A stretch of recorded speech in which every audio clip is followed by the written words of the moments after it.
राष्ट्रीय मजदूर कांग्रेस के द्वारा लाल पुष्पराज सिंह को मध्य प्रदेश यूथ इंटक प्रदेश अध्यक्ष नियुक्त किया गया है। प्रदेश अध्यक्ष नियुक्त होने के बाद लाल पुष्पराज सिंह ने प्रेस कॉन्फ्रेंस की। उन्होंने इस प्रेस कॉन्फ्रेंस में बताया कि केंद्र की मोदी सरकार ने 44 श्रम कानूनों को बदलकर 4 मजदूर कोड बनाए हैं। किसी कानून की आड़ में श्रमिकों को दिए गए अधिकारों पर डकैती डालने का प्रयास किया जा रहा है। जहां पहले ड्यूटी का समय 8 घंटे हुआ करता था, अब इसे 12 घंटे कर दिया गया है। मजदूरों के साथ हो रही इस नाइंसाफी के खिलाफ कांग्रेस जमीन पर लड़ेगी। सुनिए इस प्रेस कॉन्फ्रेंस के दौरान मध्य प्रदेश यूथ इंटक कांग्रेस के नेता क्या बोले। अभी मध्य प्रदेश के अंदर सर्वप्रथम तो मैं आपको बताना चाहूँगा कि श्रम कानून कोड 4 बनने के बाद कई वर्षों तक उसका प्रभावशील नहीं किया गया। अभी अभी उन्होंने किया है तो सिर्फ कार्य के घंटों को बढ़ाने का काम किया है। जहां 8 घंटे मजदूर काम करते थे, वहां आज 12 घंटे की काम की प्रक्रिया चालू हो चुकी है। जहां 100 मजदूरों पर कानून बनता था, आज उन्होंने वहां 300 मजदूरों पर कानून का गठन कर दिया है।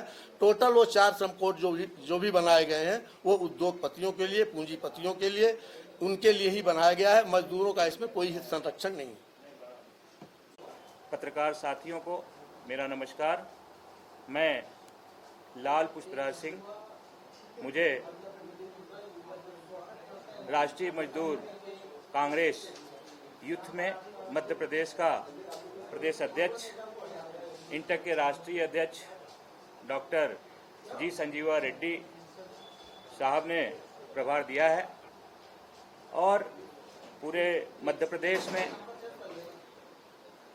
कामगार साथियों की स्थिति अत्यंत दयनीय है। काफ़ी शोषण हो रहा है। सरकार द्वारा जो उनको सुविधाएं मिलनी चाहिए थी वो नहीं मिल पा रही हैं। इन्हीं सब को लेकर के जो राष्ट्रीय इंटक की परिकल्पना थी कि मध्य प्रदेश में यूथ इंटक को मजबूत किया जाए और पूरे प्रदेश में यूथ इंटक की विंग का गठन किया जाए। यह यूथ इंटक प्रत्येक जिले में जिला स्तर, ब्लॉक स्तर, मंडल स्तर, सेक्टर स्तर से लेके बूथ स्तर तक की कमेटियां बनाएंगी और प्रत्येक जिले में श्रमिकों के जो शोषण हो रहे हैं, चाहे वह मनरेगा में काम करने वाले श्रमिक हों, किसान भाई हों, या विस्थापन की समस्या हो, या ठेला से लेकर के दुकानदारों में काम करने वाले श्रमिक भाई हों, उनके साथ जो जाति हो रही है, जो सरकार ने उनको अधिकार दिए हैं, जो न्यूनतम मजदूरी तय किया है, जो पीएफ, बोनस, पेंशन इत्यादि की समस्याएं हैं, वो ग्राउंड लेवल तक नहीं पहुंच पा रही हैं, केवल कागजों में सीमित रह जा रही हैं। इसलिए आवश्यकता है पूरे मध्य प्रदेश में यूथ इंटक को मजबूत करने के लिए। इस संबंध में हम लोगों ने काम चालू कर दिया है।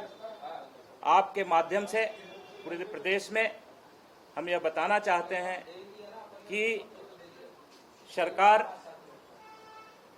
चाहे वह शासकीय क्षेत्र हो, अर्धशासकीय क्षेत्र हो अथवा निजी उद्योगों में जो काम कर रहे साथी हैं, वहाँ पर उनका काफ़ी शोषण हो रहा है। उदाहरण के लिए मैं बताऊं कि पूरे प्रदेश में ऑर्गेनाइजिंग सेक्टर में तो कुछ हद तक सही है, क्योंकि वहाँ पे सेंट्रल गवर्नमेंट की व्यवस्थाएं हैं और वहाँ पे जो है तमाम तरह के कानूनों का पालन हो रहा है।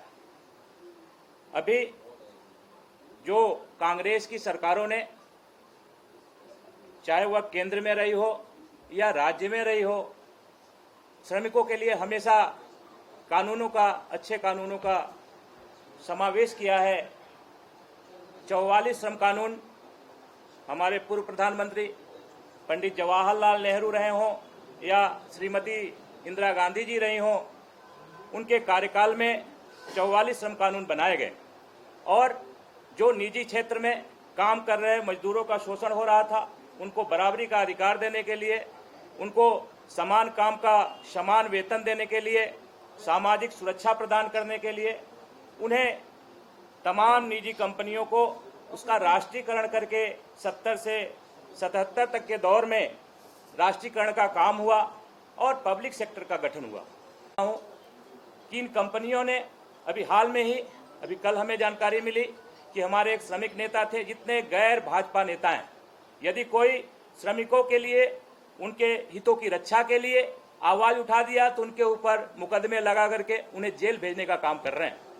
कल हमारे, चूंकि मैं सिंगरौली जिले से आता हूं, साथियों मैं बता दूं कि मैं सिंगरौली जिले से आता हूं, वहां 9 कोयले की खदान है, 3 एनटीपीसी के पावर प्लांट हैं, हिंडाल्को, अदानी, जेपी एवं अन्य कई कंपनियों की निजी उद्योग स्थापित हैं और वहां से मध्य प्रदेश में मुझे लगता है कि दूसरे नंबर का सबसे ज्यादा रेवेन्यू जनरेट करने वाला वह जिला है। लेकिन लाखों की संख्या में श्रमिक वहां काम करते हैं और स्थिति आज ये आ रही है कि यदि कोई श्रमिक नेता, कोई विपक्ष का नेता किसी भी श्रमिक के हित में, किसी भी विस्थापित के हित में कोई आंदोलन करता है तो उसको जेल में डालने का प्रयास किया जाता है। सिंगरौली में एक देवसर विधानसभा है, वहां पे भाजपा के विधायक राजेंद्र मेश्राम जी हैं। अभी जानकारी प्राप्त हुई, कल एक श्रमिक नेता पर उन्होंने स्वयं जाकर के SC/ST का मुकदमा लिखवाया है। बड़ा आश्चर्य होता है कि जिनके कंधे पे सुरक्षा की जिम्मेदारी है, पब्लिक ने चुन करके उनको मजदूरों की रक्षा के लिए, हितों की रक्षा के लिए चुना है और वही जो है खुद तो रक्षा करते नहीं हैं, कंपनियों के बीच में मिलकर के काम करते हैं और यदि कोई उस और अपनी आवाज को बुलंद करता है तो उसको जेल भेजने का काम करते हैं। त्योहार के इस सीजन में आई है बड़ी खुशखबरी। Peptic group proudly tie up arrangements with Indian bank. Peptic town, Naugaon road, Chhatarpur के न्यू एक्सटेंशन में खरीदिए अपने सपनों का घर इंडियन बैंक की मदद से। लोएस्ट इंटरेस्ट रेट और प्रोसेसिंग फीस पर पाइए हाउसिंग लोन। आज ही इन नंबरों पर कॉल करें।